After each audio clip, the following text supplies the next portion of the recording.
Amigos, ¿cómo están? Muy buenos días, bienvenidos a la Junta Médica. Hoy sí estamos jueves 14 de noviembre. Vamos avanzando. Vamos avanzando en la semana. Hoy vamos a hablar del síndrome metabólico. Así es. Vamos a ver un conjunto de signos que van a aparecer por tener un poco de sobrepeso, va a haber un poco de tendencia a subir la presión arterial, la diabetes y otras cosas más. Diabetes tipo 2. Tipo 2.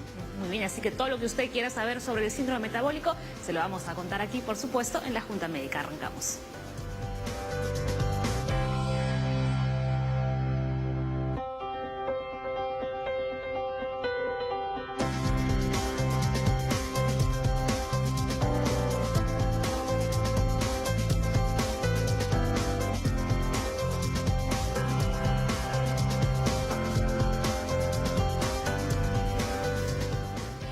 ¿Y por qué en concreto hoy, 14 de noviembre, estamos tocando el síndrome metabólico? Porque hoy se celebra, ¿no, Leslie?, el Día Mundial de la Diabetes. Así es, y un gran porcentaje de la población tiene diabetes. Día Mundial contra la Diabetes, entiendo. Claro que sí. Tenemos un gran número de personas actualmente que por el cambio de la parte de alimentación, mucha comida rápida, hay sobrepeso, la falta de ejercicio, en muchas personas la tecnología en vez de mejorar su actividad física ha retrasado y eso pues conlleva que la persona comience a tener mayor cantidad de peso, comience a subir la presión arterial, puede aparecer diabetes, alteración del colesterol, triglicéridos y todo esto puede conllevar a problemas cardíacos y cerebrovasculares. Eso es verdad. Ahora, todas las personas que tienen obesidad o diabetes tienen el problema con el síndrome metabólico. Claro, todos ellos tienen la probabilidad y la tendencia a que comience a subir la presión arterial y a haber disregulaciones de la glucosa. Entonces comienza a haber un poco de resistencia a la insulina o prediabetes, pero esto se puede ir manejando con lo básico que siempre decimos, dieta y ejercicio. Una alimentación sana, una alimentación normal, cotidiana, que tenga bastantes verduras, frutas, todo bien balanceado, permitirá que la persona pueda hacer su vida normal y poder alejarse de este síndrome metabólico. Muy bien, y para hablar sobre este síndrome, estamos con la doctora Luisa Talledo, cardióloga de la Asociación de Diabetes del Perú, y también con la doctora Linda Pacheco, endocrinóloga.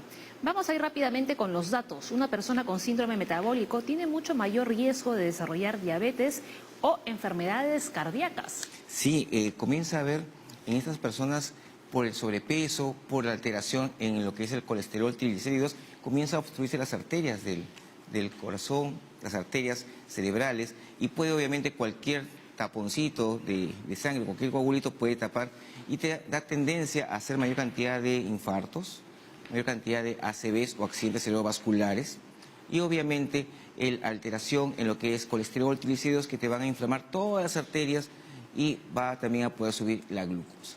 Yo quería preguntarte, siempre ustedes comentan que las personas que tienen aquí como un cordón marrón en la zona del cuello, ¿es un indicativo ya de diabetes? Es un indicativo de que tu cuerpo no está manejando adecuadamente la glucosa. Ajá, Por lo no tanto, es que sea diabetes como tal. Claro, entonces podemos comenzar a tener pacientes que tienen resistencia a la insulina y que están a un paso de la diabetes, una prediabetes o diabetes. Y generalmente encontramos esta marca, como si fuese una suciedad en el cuello, en personas que tienen sobrepeso, que son gorditos, y lo vamos a ver mucho, por ejemplo, en el verano vemos mucho la gente, como estamos con vivirí o con polo, se ve mucho más, ¿no? Se ve bastante en la parte del cuello, se ve en la parte de las axilas, se ve en los nudillos, de tal manera que eso va a permitir que uno reconozca que la glucosa no está siendo bien manejada y hay que tomar pues las medidas del caso. O sea que una persona que se ve al espejo y se está viendo esas marcas ya debe acudir de inmediato al médico. Claro que sí. Y la vez pasada estuvimos conversando incluso que la gente agarra la escobilla para lavar los platos y se rasca por ahí con detergente, con jabón, con todo, pensando que es suciedad y realmente no es. Lo que está es alteración de la glucosa y eso va a inflamar las arterias, va a conllevar también a problemas con las grasas y problemas cardiovasculares y cerebrovasculares. Muy bien, a ver, avanzamos con más datos. Las personas con síndrome metabólico no manifiestan síntomas, o sea, asintomáticos. Claro, porque al inicio comienza a subir de peso y obviamente es como una cañería, ¿no? Que se va tapando poco a poco hasta que ¡puc!, se tapa del todo. Cuando se tapa del todo, ahí vienen los síntomas. Y ahí también tenemos ya personas que comienzan con su famosa diabetes emotiva, con la hipertensión emotiva, y tienen que ir al médico emotivamente también, porque no existe eso de diabetes emotiva ni hipertensión emotiva. Ya está teniendo la diabetes, la hipertensión, pero esos picos que están saliendo por el momento que está ocurriendo es que de base ya están con el problema. Entonces ya tienen que ir al médico de entrada. Muy bien. A ver, recuerden que estamos en vivo, así que por favor envíenos todas sus consultas. Ya lo saben, como siempre, las cuentas de la Junta Médica que están apareciendo en este momento debajo de su pantalla. Nos vamos ya para conversar con nuestras doctoras que nos están escuchando atentamente además. Y vamos a leer este dato. Las condiciones que se agrupan en el síndrome metabólico se pueden controlar y prevenir. Como decía el doctor Leslie Soto, doctora, muy buenos días, con alimentación saludable y con buenos hábitos de vida, ejercicio. Así es, Paola. Entendamos primero que el síndrome metabólico es un conjunto de condiciones, alteraciones y factores de riesgo que están agrupados básicamente en 5 problemas. Uno de ellos es la dislipidemia, que ya lo han mencionado, sobre todo elevación de triglicéridos y disminución del colesterol bueno bajo. Otro de los factores es que ya empiezan a haber alteraciones en la glucosa.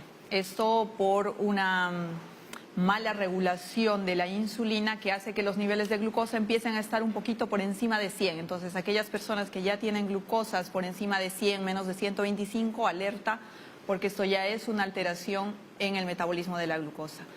Luego va a haber un efecto protrombótico. ¿Qué significa esto? Que la persona tiene predisposición a formar coágulos, pequeños trombos en las arterias, que esto incrementa mucho las enfermedades cardiovasculares. Y tenemos también un patrón inflamatorio, ¿no? Las personas con sobrepeso o obesidad tienen un entorno inflamatorio. Una célula está rodeada por un ambiente inflamatorio, es una célula resistente a la insulina. La base de todo esto en realidad es la resistencia a la insulina. Y otro de los factores importantes es la obesidad abdominal. Esa barriguita que tenemos, que es necesario medirla, muchas veces en el consultorio a veces se nos pasa por alto, pero es muy importante. Consultorios de medicina general, medicina interna, endocrino, cardio, deberíamos tener en cuenta la circunferencia abdominal. Una persona puede ser delgada y presentar esa grasa abdominal. Entonces, eso es importante saber. Hay unas medidas estandarizadas para Latinoamérica, se considera que es 88 para mujeres como máximo y 94 para varones. Entonces, hay que tener en cuenta esas 5 cosas nos ponen en un mayor riesgo de enfermedad cardiovascular. Doctora, pero bien delgados, ¿no? No, ni creas. 94 para varones. Sí, porque esa grasa representa grasa impregnada en hígado, impregnada en el páncreas, en los intestinos, en el corazón. Y esa grasa es inflamatoria, tiene un efecto inflamatorio a nivel de todo el ambiente de la célula. Hoy en día no siempre estamos comentando que hemos cambiado tanto nuestra forma de alimentación, la forma de incluso de movernos, ¿no? en el mundo. Los niños, por ejemplo, ¿no? están alimentándose muy mal, están desnutridos, pero están con sobrepeso, ya no tienen la misma actividad física que se tenía antes, ¿no? Ellos posiblemente van a ser candidatos a desarrollar este síndrome. Así es. Y a corta edad además.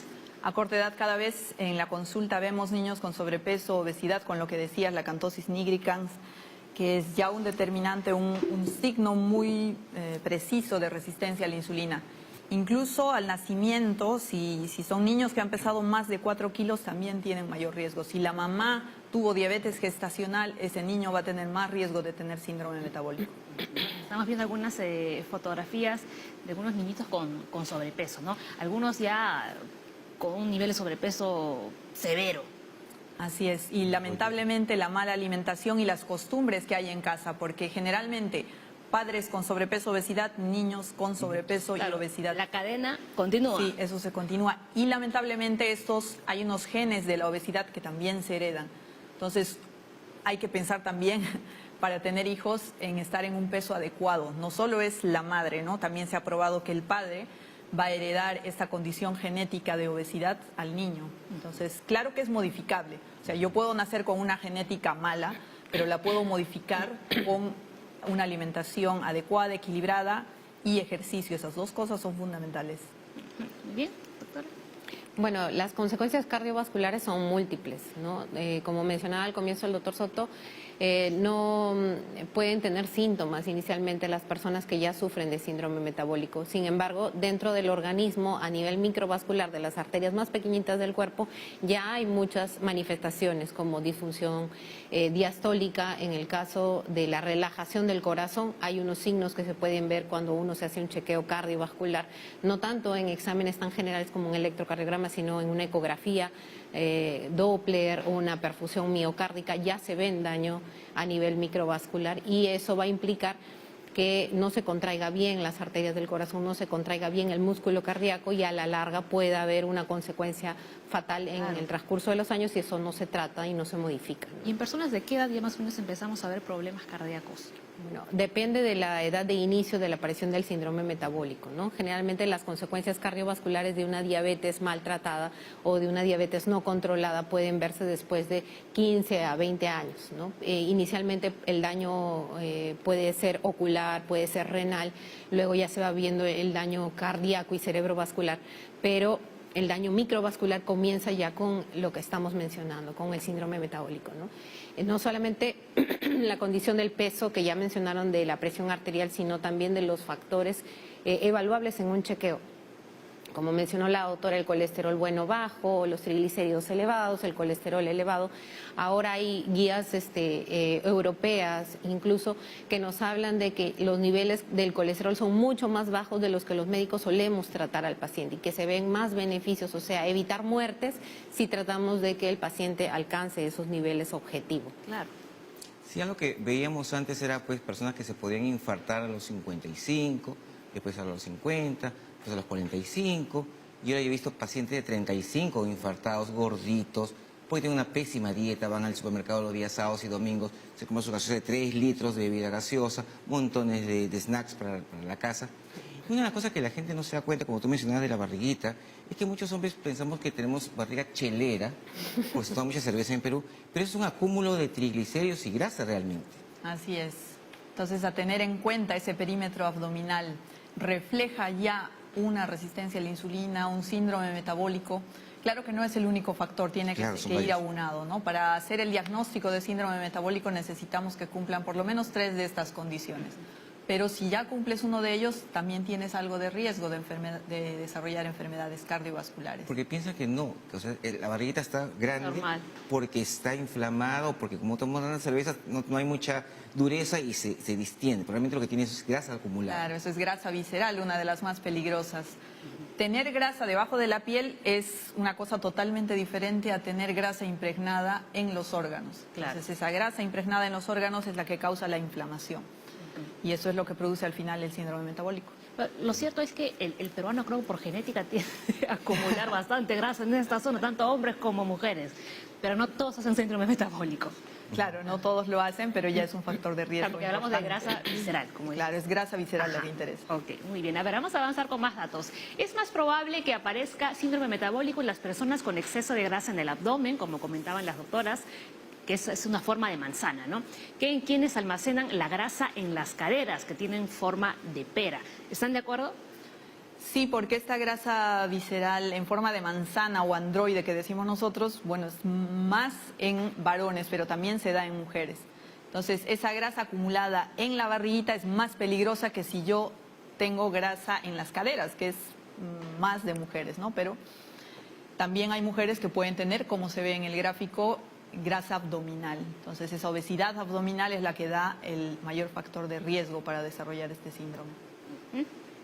Y es preocupante porque en la última encuesta, por ejemplo, del INEI, se detectó más o menos un 40% de sobrepeso en la población peruana.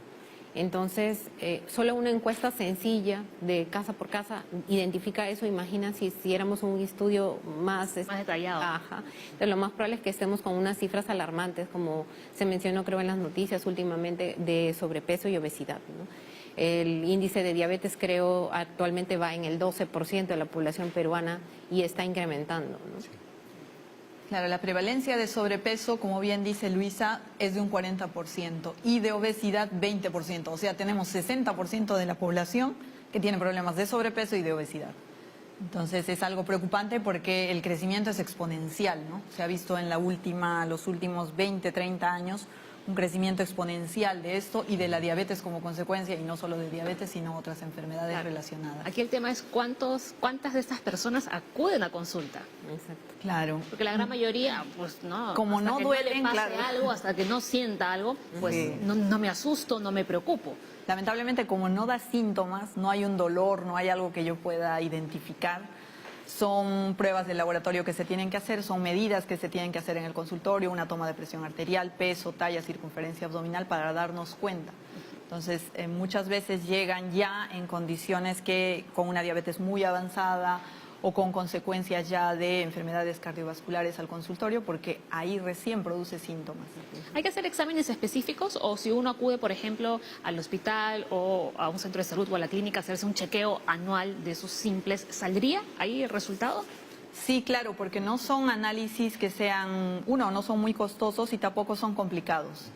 Generalmente lo que se hace en un chequeo anual es el peso, la talla, debería hacerse circunferencia abdominal, luego una medida de glucosa, puede hacerse triglicéridos, colesterol HDL y con eso tenemos ya los factores para poder diagnosticar este síndrome metabólico. Que son más o menos los exámenes que se realizan cuando alguien va a donar sangre, ¿o no? No. Diferentes. Diferentes. O sea, diferente, porque cuando donan sangre son para evitar enfermedades que se pueden transmitir por la sangre.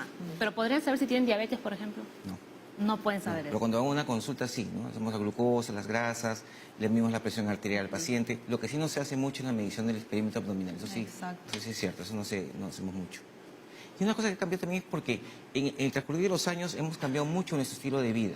Muchos dicen, nuestros abuelos tomaban en el almuerzo sopa, segundo, postre, en la noche volvían a hacer otra sopa diferente, otro almuerzo diferente, otra cena diferente de todo, y no eran gordos, pero tenían bastante actividad física. Claro, trabajaban en el campo también. En el ¿no? campo, claro. Se movían mucho más que nosotros. de Claro, la todas gente en el maneras. campo, por ejemplo, en el desayuno no come un pan con algo, come su segundo, Exacto. porque está pues trabajando en la chacra y gasta mucha energía. Pues si eso lo pasamos acá en Lima, nuestra cantidad de veces sería mucho mayor. Y probablemente sigamos comiendo igual, ¿no? Comemos un desayuno copioso, pero el trabajo que hacemos es de escritorio, sedentarismo en general. Y lo mismo sucede con los niños, ¿no? Porque si a un niño tú le pones, por ejemplo, unos dibujos en el celular o en la tablet, da por hecho de que toda la tarde se lo va a pasar mirando y ni siquiera se va a acordar de, yo qué sé, ir a jugar al parque. Así es. Entonces debemos incentivar como los padres de familia, debemos incentivar desde el sector educación y desde el sector salud a las buenas prácticas de dieta, a una alimentación saludable y de ejercicio. De ejercicio por lo menos se recomienda 150 minutos semanales. Entonces esto puede ser 30 minutos 5 veces a la semana o 45 minutos unas 4 veces a la semana, de intensidad moderada a intensidad fuerte. Claro, a veces dicen, he caminado mis 10.000 pasos, ¿no? Pero claro, los hizo 5 minutos en la mañana, luego se movió 10 minutitos, luego no tiene tanto impacto. Entonces tiene que ser un ejercicio continuo, por lo menos constante. Porque mucha gente dice, yo en la casa, doctor, lavo, Claro, plancho, muevo. cocino, hago todo en la casa, todo el día, pero eso no es ejercicio. No, es porque vida activa, ejercicio pero no y es calma. ejercicio. Es en forma continua y constante. Vamos a ver algunos riesgos que conlleva este síndrome metabólico a la arteriopatía coronaria, ¿no? Se va obstruyendo las arterias, hipertensión arterial, diabetes tipo 2, hígado graso, gota. También pueden presentar nefropatía crónica, la famosa apnea obstructiva del sueño, los gorditos, síndrome de ovario poliquístico, disfunción eréctil. Usted maneja, por ejemplo, Linda, la parte de endocrino y tú dices la parte cardiológica. Cuando dicen al paciente que tiene que bajar de peso, ¿cuántos les hace caso? ¿Cuántos pacientes? ¿Qué porcentaje? Depende de la motivación también que tú le des. Entonces, si estás con el paciente al frente y tú le explicas que solo una bajada entre el 7 a 10% del peso que ahora tiene, que no es mucho, por ejemplo, una persona de 80 kilos, con que baje 8 kilos, entre 6 y 8 kilos, en un plazo de unos 3, 4 meses, tú le dices, puede cumplir esta meta. No le estoy pidiendo que llegue a su peso ideal, que es mucho menor, ¿no? Son como 20 kilos, por lo menos, si tiene una talla de 1,60 m. Entonces, si tú motivas al paciente y le explicas el riesgo que puede tener a futuro y el ahorro de enfermedades que puede tener a futuro, entonces yo creo que el paciente sale motivado y lo hace. Pero hay que explicarle también, porque no puedes decirle, tienes que hacer dieta y ejercicio y no decirle nada más, ¿no? Claro. Entonces es algo multidisciplinario porque entra la nutricionista, el psicólogo también, que es importante porque la ansiedad está muy presente en estos trastornos de sobrepeso y obesidad. Entonces tienen que canalizar esa ansiedad con otra cosa que no sea comida. El ejercicio es uno de los mejores ansiolíticos que tenemos. Entonces le explicas cómo debe ser su alimentación, cómo debe ser el desayuno, a media mañana si es que quiere puede comer algo, en el almuerzo, a media tarde, en la cena, criterios básicos que él pueda tener para empezar, porque a veces no van al nutricionista. Entonces, con lo que tú le explicas, puede entender el paciente, puede iniciar una dieta y hacerle seguimiento, sobre todo, que no se pierda el paciente. Bueno, y básicamente explicarle que no es una dieta en sí, sino que es un cambio de vida, es un cambio de hábitos, de estilo de vida, porque si continuamos de la misma forma tenemos que explicarle justamente que esto va a seguir avanzando, ¿no? Hemos comentado inicialmente el síndrome metabólico, luego va a llegar al punto de que haga una diabetes ya tipo 2 que requiera, además de la dieta y el ejercicio, medicación, ¿no? Y hacerse los chequeos cardiovasculares que, como les comenté inicialmente, no están detectando del todo porque la enfermedad inicial es muy microvascular, muy molecular. Entonces, el paciente no se va a ver afectado, puede haber enfermedad coronaria hasta en el 50% que no tienen síntomas y se presentan directamente con muerte súbita. Entonces, todo ello implica que tiene que, de todas maneras, como menciona la doctora, bajar el peso en una meta más cercana, más real, ¿no? Y como también bien lo dijo, una atención multidisciplinaria, ¿no? El hecho que la nutricionista participe, le pregunte acerca de la actividad física, cuánto realiza, cuánto es lo que debe hacer, y algo mencionar sobre la actividad física también es que si bien la meta, el objetivo es que hagan 150 minutos a la semana, iniciar de a pocos es la mejor manera, porque son pacientes sedentarios que nunca han hecho ejercicio en su vida y que pueden tener no va a ser que pueden tener lesiones articulares, pueden tener lesiones ligamentarias. Entonces, inicialmente, caminar 10 minutos a diario la primera semana y luego ir incrementando, pero hacer un seguimiento. Ese es lo más importante, hacer un seguimiento de esa prescripción de ejercicio que sí sea adecuada para cada paciente y, antes que eso, medir los riesgos. Claro, es como cuando empezamos a correr. El primer día vamos a correr de 10 a 15 minutos, porque si corremos media hora no desmayamos a mitad de recorrido, y poco a poco vamos incrementando conforme vamos aumentando también la resistencia. Pero ustedes dijeron algo importante, cuando ustedes hablan de esta bajada de peso, que no es una dieta como tal, sino es un cambio en el estilo de vida. Hay algunos pacientes que dicen, ya, la doctora me dijo que baje de 6 a 8 kilos. Llegué a los 8 kilos, abandono la dieta y vuelvo nuevamente a mi forma de comer de antes. Claro, entonces ahí no hemos solucionado nada porque el paciente va a hacer un rebote y probablemente con más cantidad de kilos que con los que empezó. Entonces tienen que quedar los conceptos claros y el paciente debe saber que el sobrepeso, la obesidad es algo crónico, es una enfermedad crónica. Muchas veces no son conscientes de ello, entonces el seguimiento es de por vida.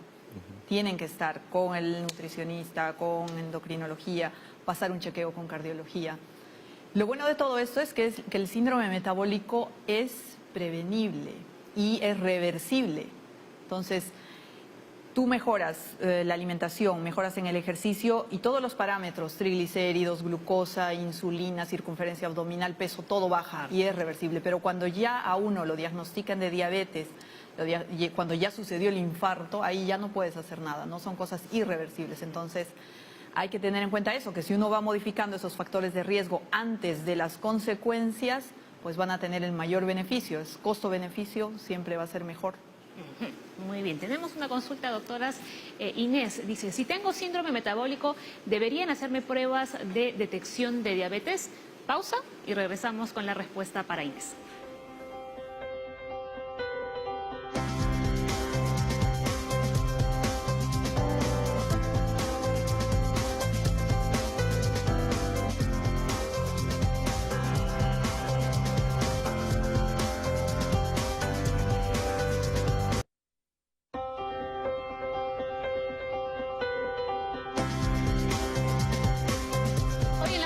Estamos hablando del síndrome metabólico, nos íbamos a la pausa con la consulta que nos hacía Inés y dice lo siguiente, si tengo síndrome metabólico, ¿deberían hacerme pruebas de detección de diabetes? ¿Qué dicen, doctoras? Así es una de las complicaciones del síndrome metabólico. Cuando uno tiene este síndrome aumenta por lo menos 2 veces el riesgo de ser diabético. Entonces el diagnóstico se puede hacer fácilmente, puede ser una glucosa en ayunas mayor de 126, puede ser una prueba de tolerancia a la glucosa, es donde al paciente en ayunas se le hace beber un líquido muy dulce y le sacan sangre antes y 2 horas después. Si el valor de antes de la toma de la glucosa es más de 126 o el de 2 horas es más de 200, ya es criterio diagnóstico de diabetes. Y también tenemos otro valor en laboratorio que se llama hemoglobina glicosilada, que es el promedio de la glucosa más o menos de los 2 meses anteriores. Por encima de 6.5 este valor también es diagnóstico de diabetes.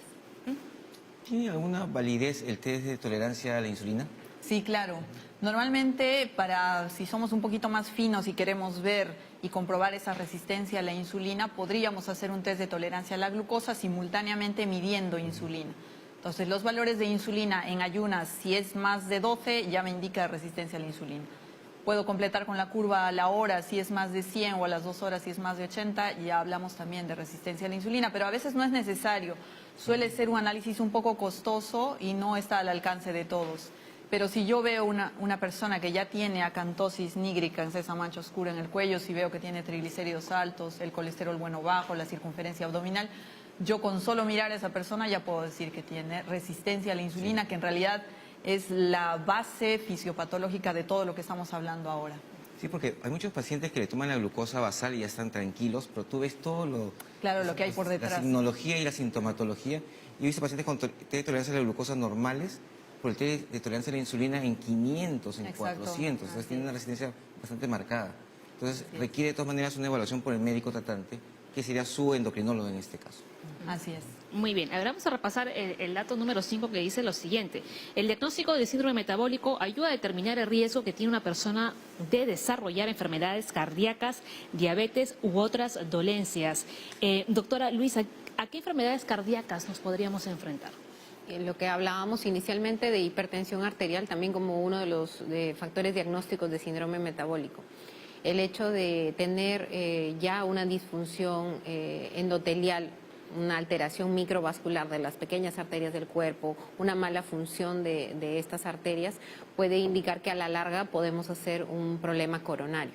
Y es que los pacientes que ya tienen diagnóstico, por ejemplo, de diabetes, tienen 4 veces en varones más riesgo de tener un infarto. Y en el caso de mujeres, llegar a falla cardíaca tienen 7 veces más de riesgo. Y son las mujeres las que menos se chequean a veces porque se conoce o se tenía como un mito que tenían una protección hormonal, ¿no? Sin embargo, eso va desapareciendo con el tiempo, con las investigaciones, y en premenopáusicas ya estamos viendo mucha disfunción endotelial secundaria al síndrome metabólico. Entonces, hacerse un chequeo cardíaco, por lo menos un electrocardiograma, una evaluación cardiológica después de los 40 en ambos, tanto en varones como en mujeres, es recomendado. Sí, algunas de las cosas que sí se ha visto, por ejemplo, en muchos países, que la gente que tiene diabetes e hipertensión arterial, más o menos en la mejor serie creo que el 50% toman su medicación en el año. En la mejor serie creo, porque siempre son 40%, 30%. Entonces la gente no está acostumbrada a tomar la medicación. Pues sin embargo, el avanzar la enfermedad puede conllevar pues, a que haya un infarto miocardio, que haya un accidente cerebrovascular, y sale más caro al final este tipo de cosas. Y el tratamiento y el manejo de esto en los hospitales del Ministerio de Salud y en E-Salud es gratuito, o sea, tienen la atención y la medicación, así que no hay ninguna excusa. Y lo otro que sí quería recalcar es que cuando uno dice hacer dieta, significa comer balanceado. O sea, todos nosotros estamos todos los días en dieta porque comemos balanceado, no porque hoy día me dicen que haga dieta, voy a comer bien y después me desbando. ¿No? Yo siempre digo, hoy día me invitaron a una pachamanca que nunca como pachamanca, me como mi pachamanca hoy día, pero mañana pues como fruta, ensalada y bajo toda la cantidad de colesterol que me mandé. No, pues hoy día como pachamanca, al día siguiente un seco de cabrito con frijoles, al siguiente día mi tallarín chifa, al siguiente día pollo con harta mayonesa. O sea, no se hace un buen balance de alimentos. Nos falta eso en nuestra comida peruana. Claro, lamentablemente la comida peruana es muy rica, pero tiene mucho carbohidrato. Entonces esa mezcla de ponerle arroz y ponerle papa al plato y la carne o el pollo por aquí y 0 verduras, entonces es algo que tenemos que cambiar esa costumbre poco a poco, ¿no? Explicarle al paciente. Lo ideal sería que si tu plato lo divides en la mitad debería tener verduras, crudas o cocidas, de preferencia crudas. De colores. La cuarta parte del plato, ahí entra el carbohidrato. Entonces, o puede ser un poco de arroz, puede ser una papa mediana, puede ser quinoa, puede ser trigo, puede ser camote, yuca, el que prefieras, pero solo uno. Y la otra cuarta parte del plato, ahí entra la proteína, pollo, pescado, pavo, huevos. Ahora, doctora, ¿uno debe comer verduras en el almuerzo y en la cena, o con que uno coma verduras en el almuerzo o solo en la cena sería suficiente? Lo que se habla son de 5 porciones al día entre frutas y verduras. Entonces, de frutas 2 o 3 porciones y de verduras será también 2 o 3 porciones. Idealmente debería estar presente en el almuerzo y en la cena, ¿no? Las verduras. Hay personas que, pues yo que sé, de repente no les gustan mucho las verduras y prefieren hacerlas en un batido porque se las toman mucho más rápido. ¿Se conservan ahí los nutrientes?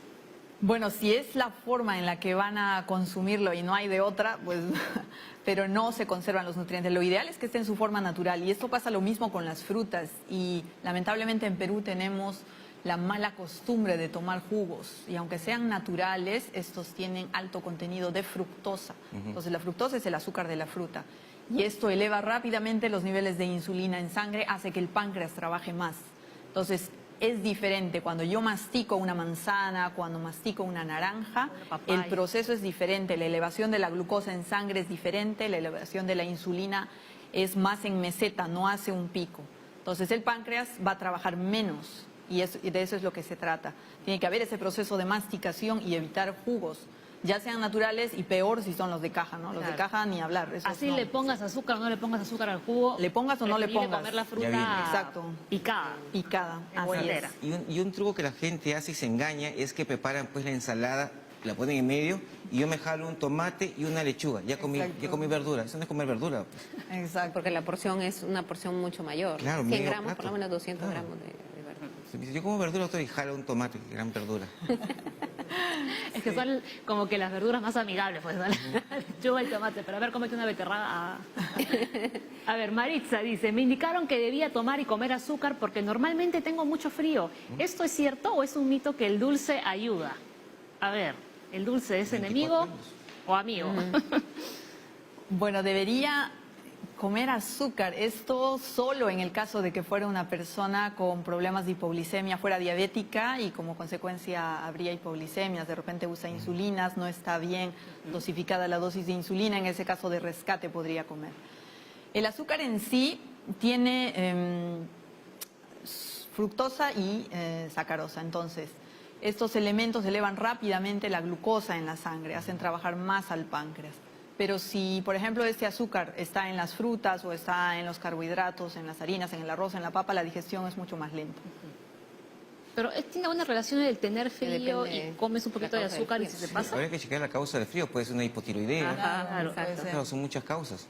Y eso también ocurre por creencias populares, pues que tenemos nosotros muchos, ¿no? Creo que me voy a desmayar. Y estoy buscando una silla para desmayarme. Me bajó la presión. Digo, a nadie se le baja la presión. Si le baja la presión tienes que caerte, desmayar, pues se te bajó la presión. ¿No? Se me baja la presión porque me siento medio débil. No, pues o sea, anda al médico que te chequee. Muy bien. A ver, seguimos avanzando. Dice Emilio, 89 años de Monterrey. Soy operado del corazón y tengo 4 bypass. También sufro de diabetes y tomo metformina diariamente. ¿Cuáles son mis proyecciones de vida? Va a depender ¿De cuánto se cuida? de cuánto se cuida, de cuánto tiene estos factores que hemos mencionado. Doctora, le vieron cara de vidente, creo. Sí, el hecho que los bypasses sean recientes, por ejemplo, en un paciente diabético pueden obstruirse, ¿no? Entonces depende que haya ido a su médico, que tome sus pastillas, que haga su dieta y que esté haciendo su ejercicio, probablemente que le han enseñado en rehabilitación cardíaca, ¿no? Entonces, ¿de quién dependerá? Del paciente. El paciente. Claro, los bypasses no son, los bypasses ni la metformina son magia. No. Ayudan al paciente y de él va a depender su salud después de eso. Eso es, ¿no? Y la doctora tiene aquí su bola de cristal para ver cómo le va a ir a Emilio en unos años. A ver, los niños obesos tienen más probabilidad de sufrir de diabetes tipo 2, dificultades para respirar, problemas musculares y disfunciones cardíacas. No, más o menos es el listado de factores de riesgo o de los riesgos que hemos presentado anteriormente. Y la verdad, que hablamos de niños obesos que están ya en carrera, porque hoy en día tenemos gran porcentaje, como comentaban los doctores. Así es, cada vez es más frecuente la presencia de niños en la consulta diaria. Sobrepeso y obesidad ha constituido un grueso de la consulta. Entonces, padres conscientes sí deberían traer a sus hijos para hacerles un chequeo. ¿Por qué? Porque se pueden prevenir. El hecho de que esté en sobrepeso u obesidad hace que tenga mayor riesgo a futuro. Probablemente en ese momento no le va a dar un infarto o no va a tener diabetes, pero esto se puede prevenir. Modificamos esos factores, sobre todo alimentación equilibrada y que haga ejercicio, y eso es modificable. El niño puede disminuir de peso de forma progresiva, no va a ser un cambio brusco, tenemos que ir viendo las costumbres de alimentación que tiene y esto es totalmente reversible. Este sobrepeso, obesidad y el contexto de síndrome metabólico que pueda tener es reversible. El problema es que cuando somos chiquitos, ¿no? Se relaciona a estar gordito con estar sano, ¿no? Si eres un niño flaco, desnutrido te estás muriendo. Y es No, otro no, mito. no lo alimenta bien a su hijito. Y es otro mito, ¿no? La familia tiene que ver ahí tiene que ver Porque la luego dicen, cultura. luego va a pegar el estirón, ¿no? Y ya no, y va a dejar de ser gordito. Pero no, igual el riesgo está, ¿no? El riesgo de presentar hipertensión desde joven o desde muy pequeño en los niños está ahí, ¿no? En realidad la aterosclerosis está en el cuerpo desde que nacemos. Entonces, si tenemos estas condiciones ya desde muy jóvenes, en 10 años vamos a ser diabéticos. Si seguimos en sedentarismo, no cambiando la dieta, pues vamos a ser diabéticos. Entonces, inicialmente, el chequeo del pediatra es muy importante. Tomarle la presión a los niños, como comentábamos con Linda anteriormente, es muy importante, al menos una vez al año en los pequeños. ¿Y qué hacemos, por ejemplo, con aquellas familias que lamentablemente no tienen muchos recursos económicos? Lo más caro definitivamente en una bolsa de mercado es la proteína, comprar la carne, ¿no? Lo más barato es comprar los carbohidratos. ¿Cómo podríamos hacer un plato más o menos saludable, ¿no?, en personas que no tienen muchos medios económicos? No necesitamos gran presupuesto. Probablemente si diseñamos esa medida del plato, si tenemos verduras básicas, me compro una lechuga, me compro un tomate. Zanahoria. Entonces, claro, zanahoria. Si no tengo mucho presupuesto para carnes, por ejemplo, los huevos que no están tan caros podrían sustituir. La menestra también tiene un porcentaje de proteína, el pescado que lo consumimos poco. Y bueno, el carbohidrato de mi elección, arroz o papa o quinoa o trigo, ahí ya hay una elección. Lamentablemente la industria, todos los alimentos industrializados son probablemente un poco más baratos, eso es cierto, pero hay que saber elegir. Y ahora que tenemos los alimentos ya etiquetados con los octógonos, eso también nos tiene que orientar, ¿no? Son alimentos altos en azúcar, nos ponen alimentos altos en grasas saturadas, entonces la población tiene que leer. Lo que pasa es que cuando compramos algo no leemos. Tenemos que leer la etiqueta de la nutrición. Y si ya me ponen los octógonos, que es una ayuda, pues en buena hora, antes no lo teníamos, y yo me iba, por ejemplo, a leer, ¿no?, la tabla nutricional ahí, que claro, tienes que saber también, no es algo que la población general pueda entender. Pero sí, ahora nos ayuda mucho esto de los octógonos, porque nos dice, pues, alto en grasas saturadas, alto en azúcares, entonces tendré que evitar eso. No es que nunca lo vaya a comer, porque hay que ser moderado con todo, ¿no? Claro. Entonces, una vez cada cierto tiempo puedo tomar un postrecito, puedo comer un postre, un slide de pizza, y no va a tener impacto en mi salud. Pero el problema es cuando lo hacemos diario. Claro, aquí es la clave, la organización, ¿no? Así Por ejemplo, es. si una mamá le va a dar a su hijo un plato de arroz con lenteja y papa, o sea, mal balanceado, que es Así algo es. muy común, ¿no? Arroz, lenteja y las papitas cortadas en cuadraditos dentro de la Dentro de la lenteja. lenteja. Hoy llegaste tarde a la casa en la noche, sobró arroz, hicieron estofado de pollo pero no hay presa y toda la grasita encima del arroz, Como la papita un que cerrito sobró. ahí con tu papita y te llenas, pero te llenas Claro. pues de carbohidratos y de grasa. Y de No te calorías enojes. que no vas a usar en la noche. Encima te vas a dormir. Ajá. Así Otra cosa es. que hacen las mamás y en todas las familias, ¿no?, es hacer las sopas, ¿no?, con los huesos del pollo. ¿Eso es alimento? Bueno, el hueso casi no va a tener ningún alimento, ¿no? Claro, porque o sea, le No, ponen el hueso y dicen, no, por pero el ahí sabor, está ahí probablemente. está la sustancia y le añaden papa y bueno, y el resto de verduras. Pero no es un alimento como tal. El hervir en sí la proteína, cualquier tipo de proteína, incluyendo los restos que queden en el huesito, aumenta el ácido úrico. Entonces lo que están tomando es puro ácido úrico. Eso estamos hablando de gota. Y la gota como predisponente, la hiperuricemia como predisponente para enfermedad cardiovascular, así como marcador de enfermedad cardiovascular, es importante. Entonces tomar una sopa con huesos no Claro, y representa muchas veces ningún ese tipo huesito de- tiene la médula, ¿no? Ujú. Y eso es grasa, en realidad. Entonces, Y se comen así, exacto. Lo que más se saborea. lo que más saborean.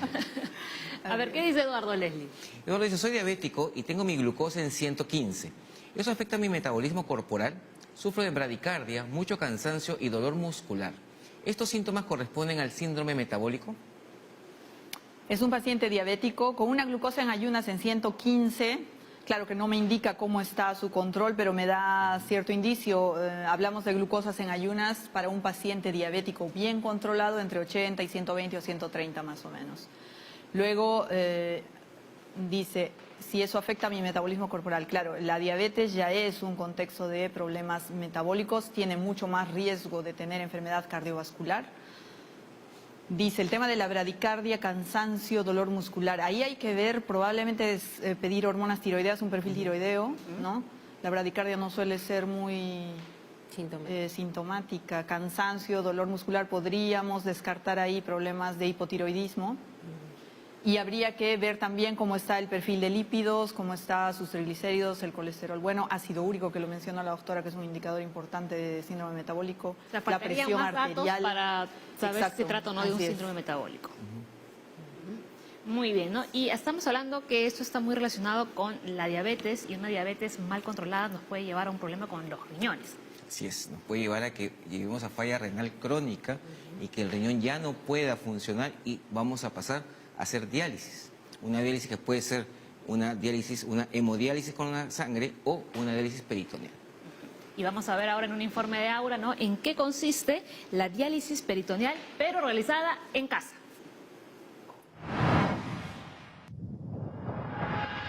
Esta ruta de la salud nos ha traído el FISAL, que es el Fondo Intangible Solidario de Salud, para conocer qué servicios brinda, así como también el tratamiento de diálisis peritoneal que se le aplica a pacientes con insuficiencia renal. Sin embargo, este tratamiento puede llevarse desde casa y tan solo acudiendo a algunos controles de manera periódica. Esto significa sin duda un gran beneficio para aquellas personas que acuden a sus controles desde muy lejos, así como personas que vienen de provincia. Así que empecemos. Mi nombre es Junior Jesús Santi Domínguez. Mi edad es 24 años y yo tengo la enfermedad de la insuficiencia renal crónica, hace 1 año y medio. Yo llegué de trabajar y me sentía mal, con dolor de cabeza y dolor de huesos. Yo pensé que era una gripe. Mi señora me dijo, no hay que llevarte al hospital. Me hicieron exámenes, todo, y me dijeron que mi urea, mi creatinina estaba alta, mi hemoglobina estaba baja y que mis riñones ya no funcionaban.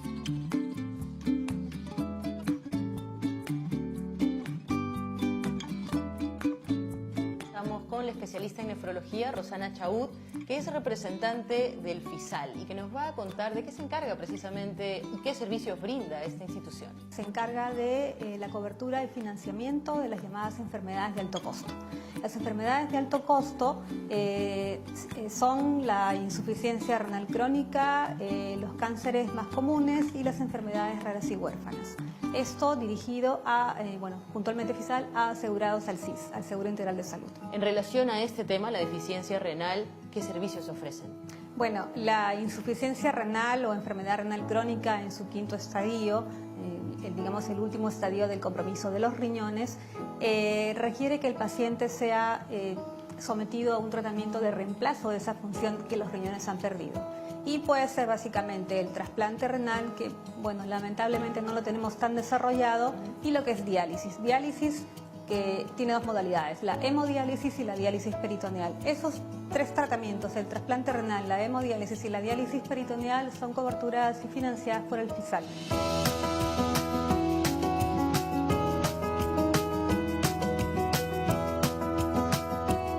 En ese tiempo él no tenía SIS y prácticamente los gastos corrían de uno mismo, ¿no? Bueno, en ese tiempo yo no trabajaba porque el que trabajaba era él, no yo. Mi bebé tenía 3 añitos. Cuando nos dijeron lo que él tenía de sus riñones, que no funcionaban, hicimos el trámite para obtener el SIS, porque ya el doctor, lo que pasó, un doctor que es de nefrología, el doctor nos dijo de que él necesita un catéter, y el catéter sin SIS es un poco costoso. Pero el trámite del SIS no es fácil, pues no, es un poco difícil. Y gracias a Dios sí pudimos tener el SIS para que él pongan un catéter.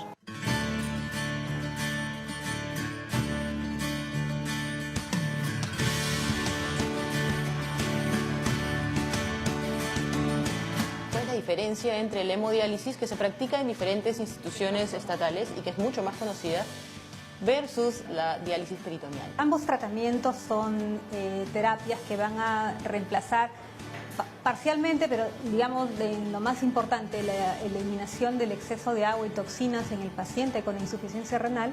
La gran diferencia radica en el mecanismo que se emplea. En el caso de la hemodiálisis, el paciente acude a un centro hospitalario o un centro de diálisis, usualmente 3 veces por semana. Es sometido a la extracción secuencial de un volumen de sangre que pasa a través de unos equipos en los cuales tiene un proceso de limpieza, ¿no? En el caso de la diálisis peritoneal, ya no se extrae la sangre hacia un sistema extracorpóreo, sino que se aprovecha la presencia de una estructura llamada membrana peritoneal. que es como una sabanita, vamos a llamarlo así, que está rodeando los órganos, que tiene muchos vasos sanguíneos adheridos y que al entrar en contacto con un líquido especial, que es la solución de diálisis peritoneal, permite ese lavado de la sangre. Al ponerle el catéter, él tuvo que hacerse una hemodiálisis, pero su cuerpo no reaccionaba bien. El catéter como que se salió el catéter. Y como los doctores nos dijeron que él era joven, él necesitaba una diálisis peritoneal. Y todo eso cubría el CIS. Yo le inyecto sus cetirizine para subirle su hemoglobina. Me enseñaron para que lo que es nefrología nos atendieron muy bien, nos apoyan prácticamente en dar consejos. Cuando él se pone mal, ¿no? A veces yo llamo a una doctora y la doctora me dice qué cosa hacer.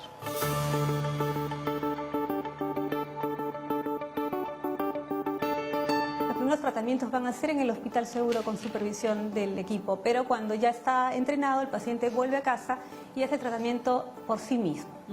Existen dos modalidades de diálisis peritoneal. Una en la que el paciente tiene que hacer este procedimiento de retirar el líquido viejo, digamos, e ingresar el líquido nuevo para quedarse con el líquido dializando de manera manual, digamos, él mismo lo hace con una frecuencia de más o menos 4 cambios al día.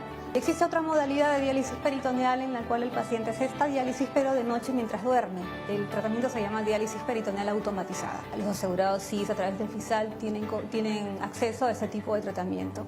Si se indica una u otra va a depender de las circunstancias del paciente y la evaluación médica. Los niñitos, por ejemplo, que van de día a la escuela, al colegio, chicos universitarios, acceden a ese tratamiento para que dialicen de noche y en el día puedan hacer sus actividades normales. Me hicieron la diálisis peritoneal manual, era muy esclavizado para mí porque yo hago movilidad y a veces quería salir así, como tengo que hacer cada 4 horas, venir y dializarme, venir y hacer.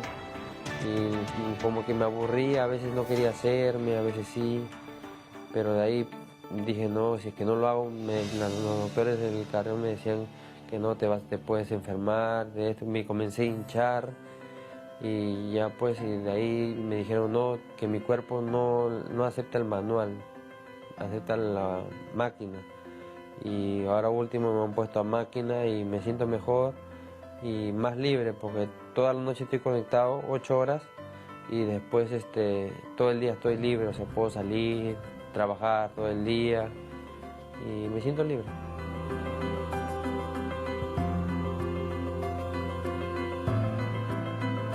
¿Cómo es que las personas pueden acceder a este tratamiento en el CIS, que es totalmente gratuito? Los pacientes llegan por sintomatología o por un control preventivo, llegan a un hospital. Como estamos hablando de asegurados CIS, van a llegar a un hospital público, ¿sí? Se les va a hacer los exámenes. Si se les diagnostica enfermedad renal y requiere de la evaluación de un nefrólogo, va a ser referido a un hospital donde haya un nefrólogo. Y si ya requiere este paciente de su ingreso a diálisis en ese hospital público, dependiendo de lo que le ofrezca, si tiene trasplante, si tiene diálisis peritoneal, si tiene hemodiálisis, se le va a ofrecer el abanico al paciente para que él pueda seleccionar qué es la opción que más le acomoda. En algunos casos donde el hospital solamente cuenta, por ejemplo, con hemodiálisis, lo más probable es que el paciente sea preparado para hemodiálisis.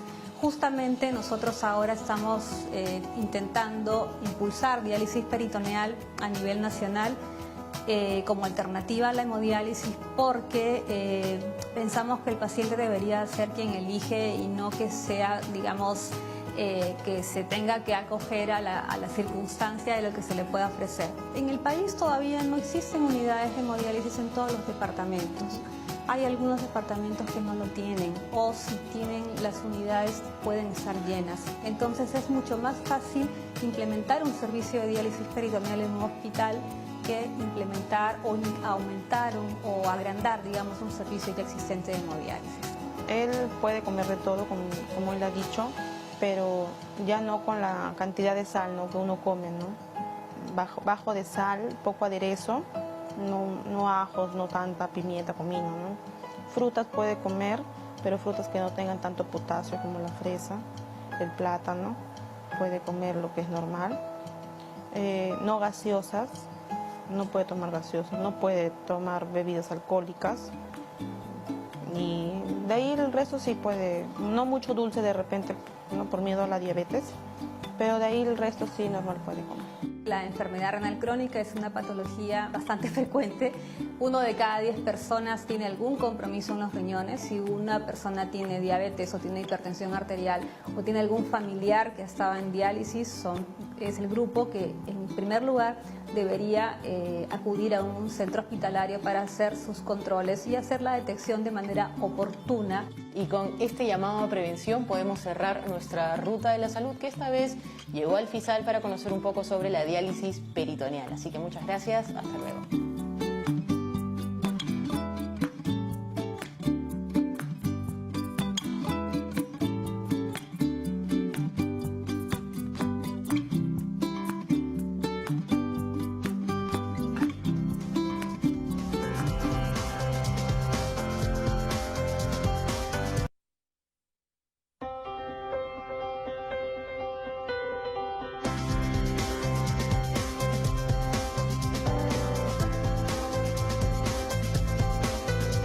Regresamos a nuestro tema, que es el síndrome metabólico, y Carlos nos ha llamado desde Villa María del Triunfo. Si dice, tengo triglicéridos en 179 y a raíz de eso me duele mucho la cabeza.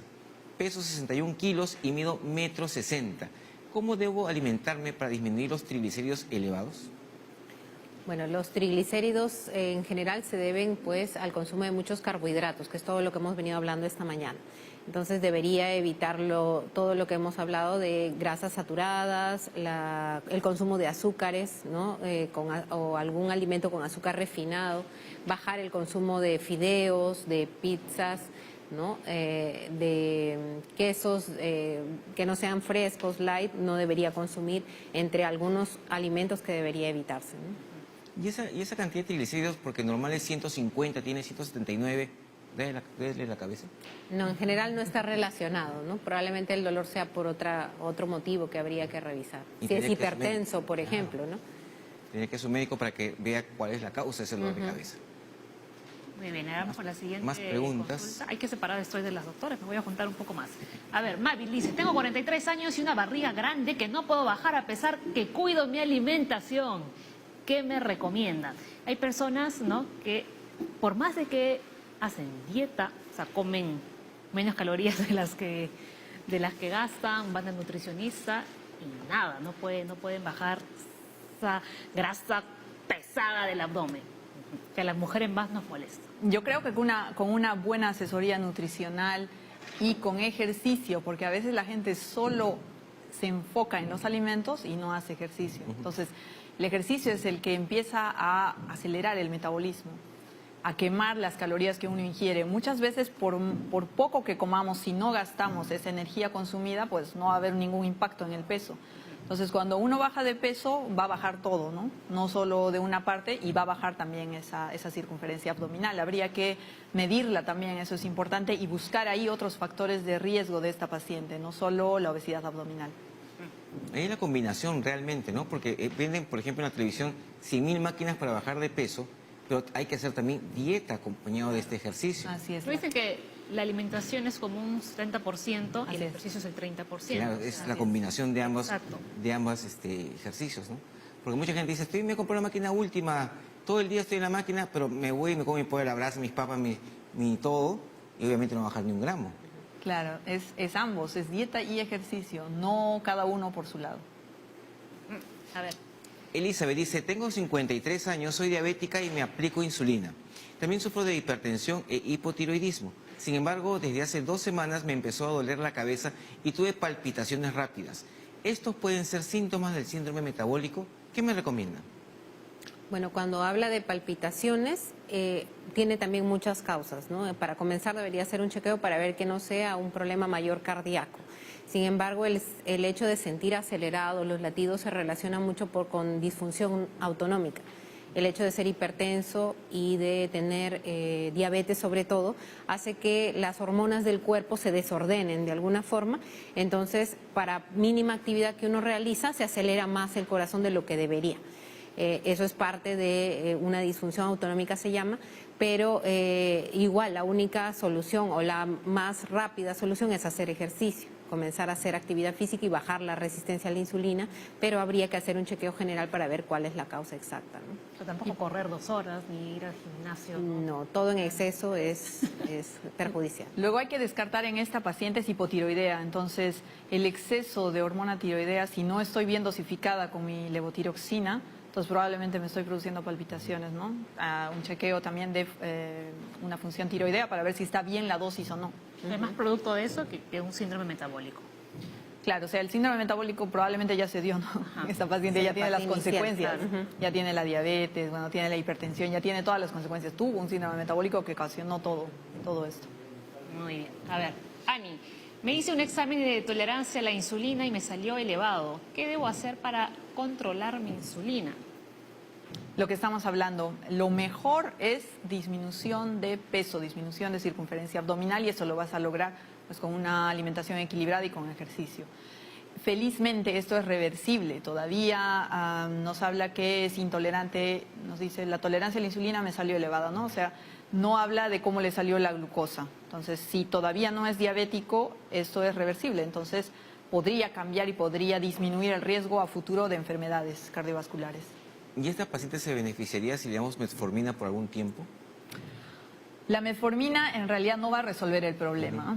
No va a resolver el problema, es una ayuda sobre todo en pacientes que tienen hígado graso, que ya están a puertas de diabetes, cuando ya hay una intolerancia a la glucosa, podríamos proponer como alternativa terapéutica, pero siempre es su alimentación y el ejercicio. Puede o no puede darse, no es obligatorio. Excelente. No hay pastilla mágica, porque No hay estamos pastilla también repasando algunas de las consultas y una joven de 22 años no quería saber si podía tomar acelerador de metabolismo, Así que son es. los conocidos quemagrasas. Exacto, claro que no existe, si existiría estaría resuelto el problema de todos. A ver, Silvia dice, tengo 31 años, ovario poliquístico e hipotiroidismo. Tomo levotiroxina y metformina desde hace un año. Sin embargo, he vuelto a subir de peso desde que dejé la lactancia. Peso 76 kilos y mido 1,63. ¿Podré estar sufriendo del síndrome metabólico? ¿A qué especialista debo acudir? 1,63. Claro, aquí ella tiene algunos factores de riesgo muy importantes. El ovario poliquístico está íntimamente relacionado con resistencia a la insulina y con tener un riesgo mayor de ser diabética a futuro. El hipotiroidismo también confiere un factor de riesgo. La levotiroxina, bueno, para su hipotiroidismo está bien. La metformina la utilizamos muchas veces en ovario poliquístico porque mejora la resistencia a la insulina y también mejora en algo el tema de la fertilidad, la ovulación. Dice que volvió a subir de peso después, esto es algo típico, ¿no? Cuando dejan de lactar suben de peso, porque en la lactancia comían probablemente un poco más, pero no cambian esa conducta, ese patrón de alimentación después de dar de lactar. Entonces hay que reducir calorías ahí, hay que reducir cantidad y hacer ejercicio. Claro, puede estar sufriendo de un síndrome metabólico, sí, hay que buscar los otros factores de riesgo y puedes acudir a, en realidad, no necesitas ir de frente a un endocrinólogo, podría verte un médico internista, puede verte un médico general y con los resultados que tenga derivarte a la especialidad que corresponde. Tanto endocrinología vemos mucho de lo que es ovario poliquístico, vemos también el hipotiroidismo y bueno, también sería la sugerencia de ir con el especialista. Y lo importante es actuar, ¿no? Porque tiene 31 años. Claro. Entonces, es mujer, ya hemos hablado de las consecuencias, que mientras uno es mujer tiene mucho mayor riesgo cardiovascular en el caso de sufrir síndrome metabólico o diabetes. Muy bien. A ver, Mariana, tengo trastorno de ansiedad y desde que me enteré mi metabolismo se ha vuelto más lento. Justo en la consulta que habíamos comentado hace unos segundos. ¿Sería bueno tomar un acelerador del metabolismo? He subido mucho de peso. Claro, aquí aclarar que los quemadores de grasa, aceleradores del metabolismo, entre comillas, no tienen mayor sustento científico, no tienen efecto, sino pues sería la pastilla milagrosa, ¿no? Y La más mágica. tomarlo al libre albedrío. Claro, Como yo entonces, considero que es. lo que sí está muy relacionado con el aumento de peso, lamentablemente, sí son los trastornos de ansiedad. Ahí podríamos buscar una ayuda con un psicólogo, un psiquiatra, que pueda enfrentar este trastorno de ansiedad y canalizar con otra cosa, que probablemente con ejercicio se canaliza muy bien la ansiedad, con algo, con pasaría, alguna actividad doctora, que me guste. Si Mariana opta por tomar estos quemadores de grasa, ¿cuáles van a ser las consecuencias más adelante? Suelen tener estos quemadores de grasa alto contenido de cafeína, de taurina. Básicamente se taquicardizan un poco haciendo ejercicio y luego nada. No. Algunos no sabemos qué composición tienen y eso es lo más grave, ¿no? A veces los venden así, quemadores de grasa, pero no sabemos, no tienen etiqueta nutricional, no tienen un registro de sanidad, no tienen nada y uno no sabe qué está tomando. Hay mucho mercado negro en esto, ¿no? Lamentablemente, y les venden hormona tiroidea o les venden compuestos de extractos de algas o cosas que no sabemos qué composición y qué consecuencias puedan tener a futuro. Y peor si toma el quemador y ni siquiera hace ejercicio. Claro. Sí. O sea, No, y encima si no trata la ansiedad, le va a dar más ansiedad. Claro, porque es un exacto. círculo por vicioso. los componentes que tiene. Sí. A medida de que aumenta la ansiedad, no solamente aumenta el sobrepeso porque comen más las personas, sino que también aumentan toda la parte hormonal que hablábamos, aumenta la adrenalina, entonces todos los síntomas que pueda tener cardiovascular se incrementan, puede ser hipertenso más pronto también. Así que cuidado con estos productos que pueden comprar. Jenny, Jenny dice, mi bebé de 8 meses y yo tenemos sobrepeso. Él tiene 11 kilos y mide 69 centímetros. ¿Qué puedo hacer para ayudar a mi bebé? ¿cuánto Bueno, debería aquí pesar? hablamos 8 meses, significa que probablemente a los 6 meses él ha empezado ya a comer ciertos alimentos, ha dejado la lactancia. Es importante averiguar el peso con el que nació y si la mamá hizo o no diabetes gestacional. Entonces eso le confiere al niño, le confiere riesgo. A los 8 meses sí, pues debería estar con probablemente unos 3 kilos menos, algo así. Y lo que puede hacer, pues es en un bebé, en realidad, con los alimentos que tenemos, pues intentar que sea equilibrado. Es igual a un adulto, ¿no? Es una alimentación equilibrada. Introducir poco a poco las verduras, introducir alimentos que no tengan tantas calorías, disminuir el consumo de harina refinada, esto también es importante, de grasas saturadas. Y orientar también a este niño con el especialista, con un pediatra, para que la madre sepa qué cosas tiene que comer, qué puede darle. Y revisar el número de tomas de leche también, ¿no? Porque Claro. depende de cuántas tomas le da al día. O si toma fórmula también, ¿no? Ah, A bueno, veces dice, por es eso. ¿el pediatra le ha dicho que haga dieta quién, la mamá o el niño? El niño. Un niño de 8 meses, bueno, ni siquiera un niño, un bebé de 8 Claro, es meses un puede bebé. hacer dieta. O sea, no se habla de dieta ¿Por qué en términos estamos hablando estrictos, pero es de una No, de alimentación regularla. equilibrada siempre. Claro, de repente Claro. a eso se refería. De una repente dieta, la mamá una no tiene- alimentación saludable, no Así una es. dieta para... No, o sea, Claro, regular la material, cantidad de vamos. tomas, ¿no? Ajá. Porque lo que normalmente se hace es reemplazar el número de tomas por algún alimento sólido ya que tiene que ir comiendo. ¿No? Pero si el número de tomas sigue siendo el mismo y la cantidad de repente que le da es la misma y además le agregas carbohidratos, Claro, evidentemente va a subir más de peso. ¿Quieres comentar algo, Les? Sí, que antes que me dijeron el pediatra era que siga con su control del niño sano, ¿no? Claro. Para que vaya a verlo ahí por las curvas que tienen que determinar. Y la dieta que le han mandado debe ser pues una alimentación más balanceada, ¿no? Que es la dieta.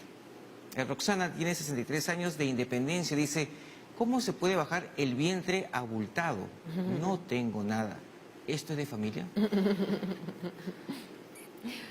básicamente el perímetro abdominal es por falta de ejercicio, ¿no? por falta de una actividad regular, porque no se trata de hacer ejercicios una vez a la semana o cuando me acuerdo, ¿no? Sino mínimo 3 veces a la semana, como objetivo 150 minutos a la semana, pero lo podemos repartir, ¿no? Claro, y además uno no ve los cambios de forma inmediata. No, lo vas a ver en un normalmente mes, lo vas a ver de repente en un año, en Claro. 2, y así seguimos sumando.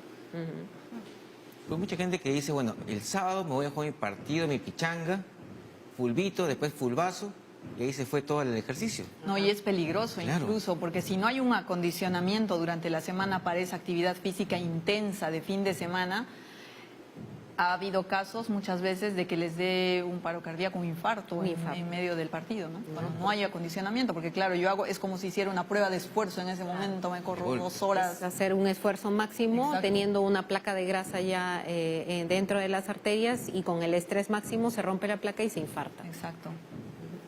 A ver, Diani dice, soy diabética con tendencia a elevar el colesterol y triglicéridos. ¿Ayuda a tomar piña, api, pepinillo en ayunas? Estos famosos batidos detox. Claro, aquí esta paciente ya tiene la diabetes que tiene que estar muy bien controlada. Colesterol y triglicéridos, somos más estrictos en los pacientes diabéticos con los valores de colesterol y triglicéridos. casi todos los pacientes van a necesitar medicación, aparte de controlar su alimentación y el ejercicio, casi todos. Las estatinas tenemos aquí para bajar muy bien colesterol y si tienen los triglicéridos muy elevados, ahí podemos utilizar algunas otras pastillas, fenofibrato o otras alternativas. El hecho de que tome piña, apio y pepinillo en ayunas. Claro, aquí no hay alimentos mágicos, no producen magia, no me va a hacer descender el colesterol o los triglicéridos por yo tomar esto. Lo que se recomienda es que no coma. Para triglicéridos es sobre todo harina refinada y azúcares añadidos en los alimentos. Entonces, disminuir la cantidad de pasta, por ejemplo, de panes que como. No postres, tortas, helados, chocolates, golosinas, galletas, gaseosas, eso es un exceso. Y para el colesterol, bueno, disminuir la cantidad de grasa saturada, ¿no? Entonces, evitar vísceras, embutidos, mariscos, los lácteos de preferencia que sean sin grasa, el yogur, la leche, el queso sin grasa, evitar mantequillas, margarinas, mayonesas. Entonces, todo eso hay que tener en cuenta. Doctora, vamos a sacar una enciclopedia de todo lo que puede comer, señora. Claro, ser moderado también, ¿no? Yo creo que el secreto está en la moderación. Uno se puede dar un gustito una vez a la semana, pero cuidarse el resto de la semana. Es verdad, ¿no? Pero justo estábamos conversando, ¿no?, sobre la mezcla de estos licuados. Ustedes comentaban que es mejor no licuar las verduras, tampoco licuar las frutas. Y si encima, o sea, licuamos y mezclamos las dos cosas, frutas y verduras. Claro, nos perdemos ahí, lo que nos perdemos es la fibra. Entonces, los famosos extractos también es algo muy difundido y tenemos esa mala costumbre. Pero en el extracto yo estoy consumiendo solo agua y la fructosa de esa verdura, que es poca, pero toda la fibra la desecho. Y la fibra es la que me ayuda a mí a absorber la glucosa de mejor forma, que sea más lenta su absorción, que el páncreas trabaje menos.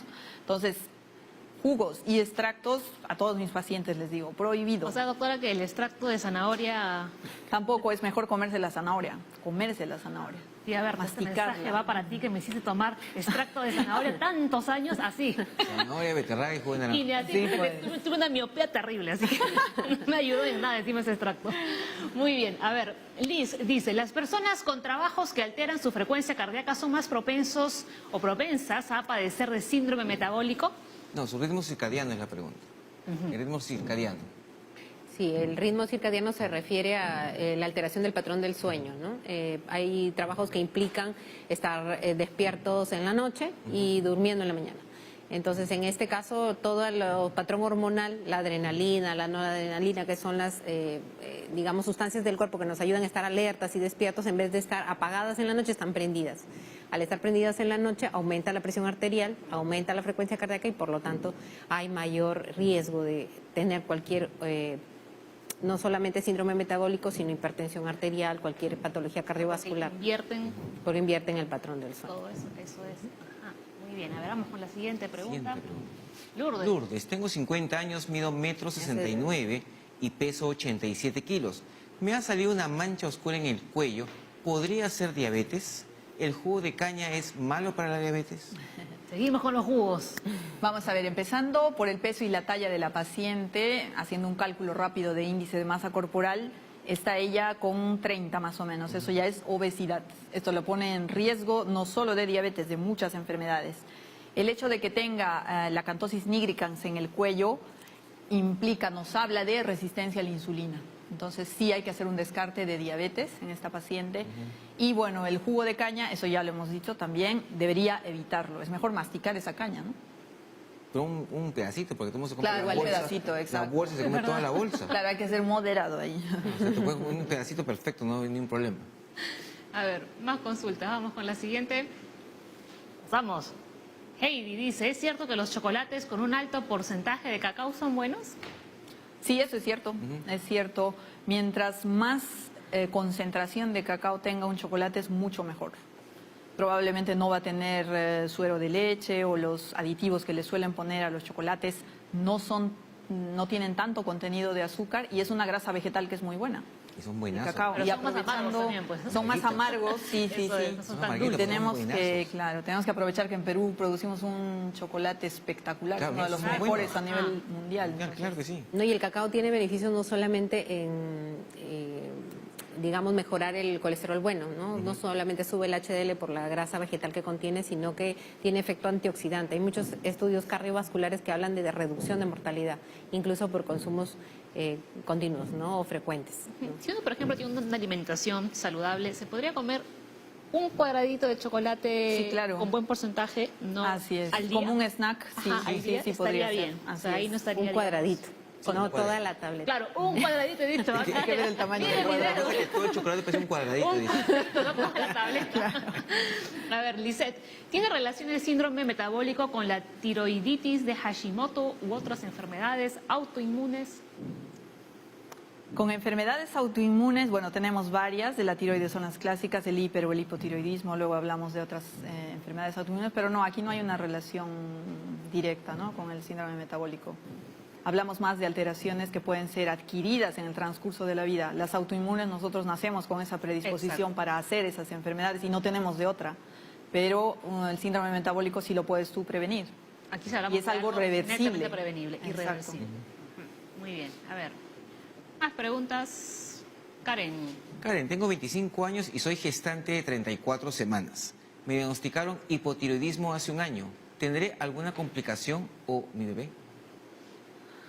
Aquí hablamos de hipotiroidismo en el embarazo, incluso lo tuvo ya antes del embarazo, ¿no?, porque tiene 34 semanas. Es muy importante aquí hacer un perfil tiroideo antes del embarazo. Toda mujer que quiere quedar embarazada debería hacer un perfil tiroideo porque las consecuencias de un hipotiroidismo, sobre todo en el primer trimestre de embarazo, sí pueden afectar al bebé. Entonces, si es que se necesita reemplazar con hormona tiroidea, cuidar la dosis, asistir a su médico, que él es su médico tratante, y cada 2 o 3 meses hacer chequeos de función tiroidea porque sí va a tener impacto en el bebé. Las 12 primeras semanas el bebé no tiene, el feto no tiene tiroides, depende de la cantidad de hormona tiroidea de la madre. O sea que, ok, importante. Vamos con la siguiente, Caterine.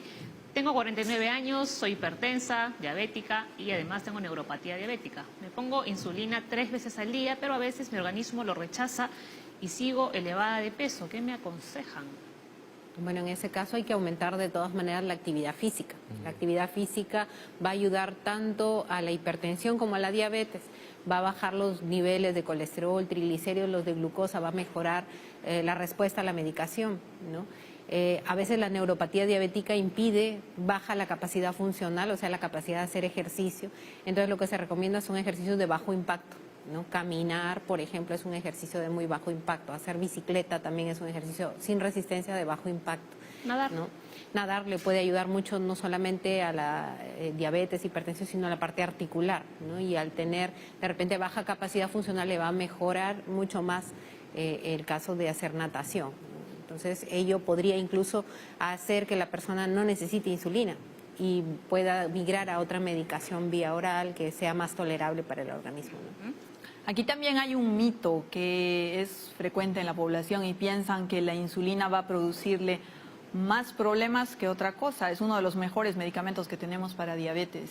Es una opción muy válida porque la diabetes, como cualquier enfermedad, avanza con el tiempo y ese páncreas deja de producir insulina. Entonces, si no tenemos más alternativas, podemos ponerla. Es un muy buen medicamento.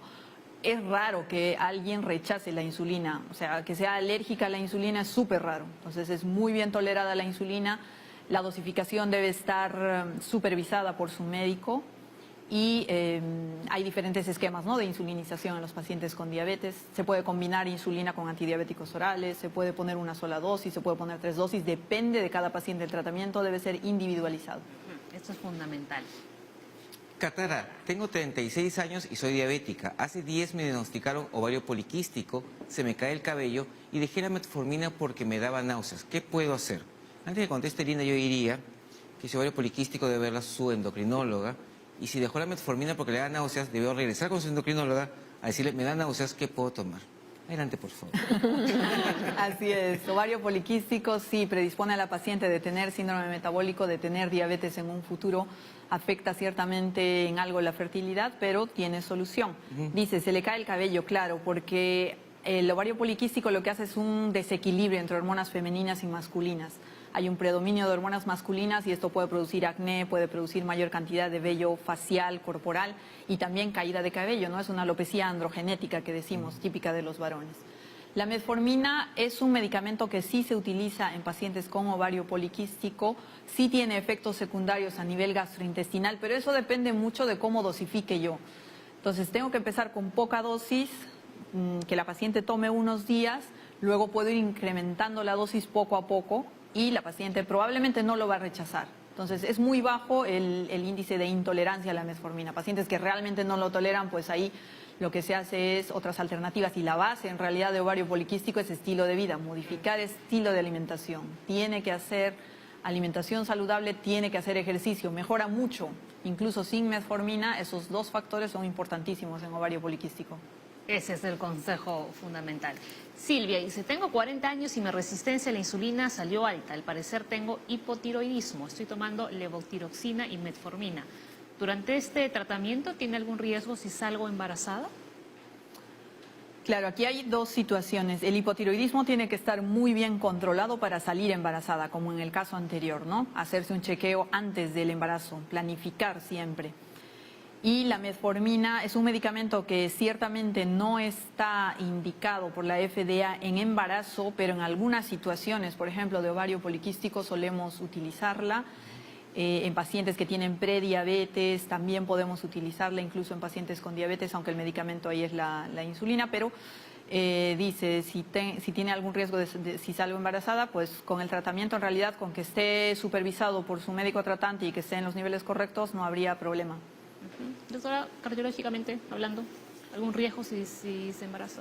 En realidad, los que ya hemos mencionado, ¿no? Si hay una tendencia y hay un síndrome metabólico y hay una resistencia a la insulina durante el embarazo, hay riesgo, lo que mencioné anteriormente, de diabetes gestacional y de preeclampsia, que es la presentación de la hipertensión durante el embarazo. En ese caso, igual, la actividad física, la dieta o el estilo de vida saludable, igual durante el embarazo es importante. No es comer por dos, sino es una alimentación balanceada la que va a mejorar tanto la condición metabólica como el riesgo de padecer hipertensión Hay riesgo, pero si está todo bien controlado, incluyendo ir a nutrición durante el embarazo, es importante para poder llevar saludablemente. Teresa, mi madre tiene diabetes. ¿Estoy en mayor riesgo de desarrollar síndrome metabólico? Así es, hay un patrón hereditario que no necesariamente se tiene que dar. Muchas veces teniendo un familiar de primer grado con diabetes, sí me da mayor riesgo de yo ser diabética y de desarrollar síndrome metabólico previamente, pero también yo puedo hacer mucho trabajo con mi alimentación y con el ejercicio. Puedo disminuir el riesgo de desarrollar diabetes y hacerme mis chequeos por lo menos anuales, porque ya tengo un factor de riesgo importante que es un familiar en primer grado con diabetes. A ver, vamos con más consultas. Elizabeth, tengo diabetes tipo 2, peso 99 kilos y mido 1,60. Tomo metformina 3 veces al día, sin embargo tengo dolores musculares. ¿Qué debería tomar para contrarrestar estas molestias? Bueno, más que tomar, debería bajar de peso la señora. Tiene un IMC de 38.6. Así es, obesidad grado 2, fundamental. El principal tratamiento de la diabetes, alimentación saludable y ejercicio. Luego ya nosotros como especialistas pues ponemos los antidiabéticos o los fármacos que sean más convenientes para la paciente, pero sí es necesario que baje de peso, porque no solo es su diabetes, está expuesta a más enfermedades cardiovasculares. Toma la metformina 3 veces al día, sí, bueno, si está bien controlada su diabetes con esta dosis, está muy bien. Dolores musculares como consecuencia, supongo, habla del medicamento, sobre todo son a nivel gastrointestinal, ¿no? Las consecuencias de los efectos secundarios de la metformina. Dolores musculares, ahí hay que ver. Peso para las articulaciones. Claro, probablemente tiene artrosis de rodilla, en columna es típico. Es como andar con unos 30 o 40 kilos, con una mochila de 30 o 40 kilos diario. Entonces eso lesiona las articulaciones. Doctora Luisa. Bueno, ese nivel de obesidad lleva a que pueda tener también hipertensión arterial, ¿no? Entonces, para el nivel que tiene de obesidad más la diabetes, habría que también hacer un descarte de hipertensión arterial, un mapeo o algún otro examen que nos acerque al diagnóstico. Y si no la tiene, pues hacer una prevención bajando de peso de todas maneras, y es urgente, ¿no? Porque una vez que ya se sobrepasa este índice de masa más de 40, pues ya estamos hablando de obesidad mórbida, y esas bajar de un índice de masa mucho mayor es totalmente más difícil. Y requiere otros tratamientos ya quirúrgicos que son mucho más costosos y pueden poner en riesgo la salud de la persona. Sí, algo también que hay que decirle a la familia es que la alimentación sana es para todos. No, a ella le diagnosticaron, a ella le hago su dietita. No, pues no se hace dieta a ella. Todo el mundo tenemos que comer lo mismo. Así es, no hay una dieta especial en realidad para el paciente con diabetes, no es que tenga que comer diferente, tiene que comer lo que se prepara en casa, pero con los conceptos básicos, lo que hablábamos del plato, la distribución del plato, y no tiene por qué ser diferente a los otros miembros de la familia. Se supone que todos deberían estar concientizados, ¿no? Y también esos miembros de la familia tienen riesgo de ser diabéticos por tener a una persona en casa con Claro, diabetes. porque tú vas a ver, por ejemplo, una mamá gordita, papá gordito, y el hijo son gorditos por la alimentación que tienen. Claro. Hay pacientes, por ejemplo, que vienen de Europa, comen más verduras, papá delgado, mamá delgada, hijos delgados. O sea, la alimentación de casa es fundamental. Entonces hay que dar el ejemplo desde casa para alimentarse Claro, adecuadamente. o sea, de repente todos comemos lo mismo, pero no en las mismas Cantidades, cantidades, claro. ¿no? Claro. Porque de repente un chico adolescente pues no va a comer lo mismo que un señor que tiene 80 años. Exacto. La misma cantidad. César, me detectaron diabetes tipo 2, me recetaron metformina y realmente no me hacía nada. Escuché que este medicamento es para gordos. Empecé a tomar glibenclamida y me bajó la glucosa. Pero ahora menciona que no es bueno que tome este medicamento por mucho tiempo. ¿Cuál es su opinión? La metformina en realidad es un excelente medicamento, es la base del tratamiento farmacológico de la diabetes en todo el mundo, no estamos hablando Lo de que Perú, siempre es en damos. todo el mundo, así es. Dice el paciente, no le hacía nada, claro, uno no va a sentir en realidad, no es que yo sienta algo por tomar la metformina, probablemente sí tengo algunos efectos secundarios, y dice que empezó a tomar glibenclamida, lamentablemente. La glibenclamida es un grupo de medicamentos que suele bajar muy rápido la glucosa. Lamentablemente está en el Ministerio de Salud, está en Minsa y Salud como uno de los medicamentos junto con la metformina, pero hay medicamentos que pueden ser mucho mejores. Y volviendo al tema, ¿no? Este paciente podría controlar mejor su diabetes con una alimentación equilibrada y con ejercicio. Dice que no es bueno tomar este medicamento por mucho tiempo, bueno, porque la reserva de insulina que tiene el páncreas se va agotando y justamente lo que hace este medicamento, que es la glibenclamida, es agotar esa insulina que tenemos, esa poca o mucha insulina que tenemos, la agota. Entonces tenemos mejores opciones. Nunca había escuchado tantas veces esa palabra del medicamento, metformina. Ya lo aprendió. Paciente diabético, primera línea de tratamiento es metformina. así es. Acá en Perú y en todo el mundo. Claro, y tenemos más alternativas, pero la base es metformina, dieta, ejercicio. Hay 100.000 medicamentos, pero se debe empezar con la metformina. A ver, pero están A Sí, menos que están sea tomando sus intolerante, medicinas, mira. claro, a menos que tenga una intolerancia bárbara a la metformina, podríamos intentar otras cosas, raro. pero es raro, es raro. Bianca, ¿el síndrome metabólico tiene alguna relación con el lupus? Se parece a una pregunta anterior, ¿no? De las autoinmunes, y vemos que no había una clara relación. Luego, los pacientes con lupus probablemente tengan tratamientos prolongados con corticoides. Entonces, producto de esas dosis altas y el tiempo prolongado que tomen corticoides, podrían desarrollar alteraciones. Aumenta la presión arterial, aumenta la glucosa, aumentan de peso. Entonces, sí hay que vigilar a ese paciente con lupus.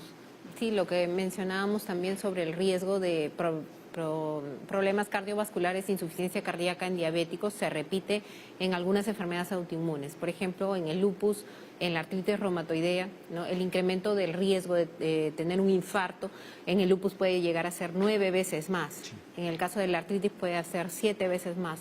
Entonces, de hecho, tanto la misma condición como la medicación que se consume puede cambiar el perfil de colesterol, de triglicéridos, entonces hay que estar atentos a ello, ¿no? Hacer un chequeo con su médico tratante.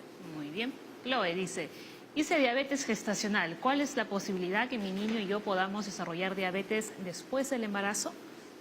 La posibilidad existe, claro, y es alta. En estas pacientes con diabetes gestacional, lamentablemente muchas veces ellas desaparecen del mapa y nunca más se hacen controles. Entonces lo ideal es que después del embarazo se haga por lo menos una glucosa en ayunas o se haga el test de tolerancia a la glucosa, que es algo un poco más específico, y que se vigile no solo a la madre sino también al niño, ver con qué peso nació ese niño. Más de 4 kilos es un niño macrosoma que tiene riesgo de tener diabetes en el futuro, enfermedades metabólicas, y la madre también tiene aquí riesgo de diabetes tipo 2 después del embarazo. No se sabe en cuánto tiempo se va a dar, pero la madre puede disminuir ese riesgo manteniéndose en un peso saludable, haciendo actividad física nuevamente. Siempre va a ser eso, es la alimentación saludable y el ejercicio. Y a veces no estamos convencidos con lo de la actividad física, ¿no? Y la actividad física no es como un medicamento, ni siquiera es costosa, en el sentido de que lo podemos hacer en casa, lo podemos hacer como nos guste, bailando, en bicicleta, de alguna forma, ¿no? Yo siempre digo a mis pacientes que me dicen, yo no tengo tiempo de ir al gimnasio. Y digo, sí, pues no hay tiempo. Pero puedes poner tu YouTube en la casa, te pones tu ropa cómoda, puedes bailar, puedes hacer aeróbicos. Yo hacía taibo. Entonces se puede hacer varias cosas Me en la parece casa. mentira ese tiempo que uno pierde al final, yo qué sé, echado en la cama o viendo televisión, Ajá. ¿no? Y puedes ver En el televisión, celular. nadie dice que no lo hagas, ¿no? Ve televisión, estudia si quieres, ponte en una bicicleta y pon tu aparato y mira. Eso, yo tenía un amigo que mientras hacía bicicleta jugaba con la PlayStation. Pero bueno, por lo menos estaba haciendo algo de deporte. Muy bien, la última, Paola. ¿Es bueno el uso de glutamato monosódico, el saborizante, para preparar los alimentos? El famoso Ajinomoto, ¿no? Más por el consumo de sal está de repente claro, comentando por el exceso de sodio, Sí, ¿no? sodio. Y el exceso de sodio no solamente hace acumular líquidos, ¿no? Sino que genera todo un problema vicioso con aumento de peso, con hipertensión y también con diabetes. Muy bien. Tanto se han cuidado por no poner el nombre, las doctoras. Lo dijeron, el famoso. Muy bien, doctoras, la verdad que muchísimas gracias, han explicado de maravilla lo que es el síndrome metabólico y además han contestado una gran cantidad de preguntas. Sentimos y se han quedado muchas preguntas sin responder, pero ya saben que por cuestiones de tiempo, pues no podemos. No podemos, nos quedamos sin tiempo. Ya saben, personas que están con sobrepeso deben ir a acudir al hospital, un médico internista, un médico general, quien les va a pedir sus exámenes y lo van a derivar de ahí al endocrinólogo, al cardiólogo, de acuerdo a los hallazgos que van a encontrar. Y no nos cansaremos de decir, alimentación balanceada y ejercicio. Métanselo en la cabeza. Eso es para todas las Ajá. enfermedades del mundo, todas. Ejercicio y una alimentación sana y balanceada. Por eso Leslie se va a la caminata el día... El domingo. El domingo. Tenemos caminata por el uso adecuado de los antibióticos. Y yo de aquí me voy al gimnasio. Muchas gracias por habernos acompañado. Hasta mañana. Toca la salud mental. Bullying. No se lo pierdan.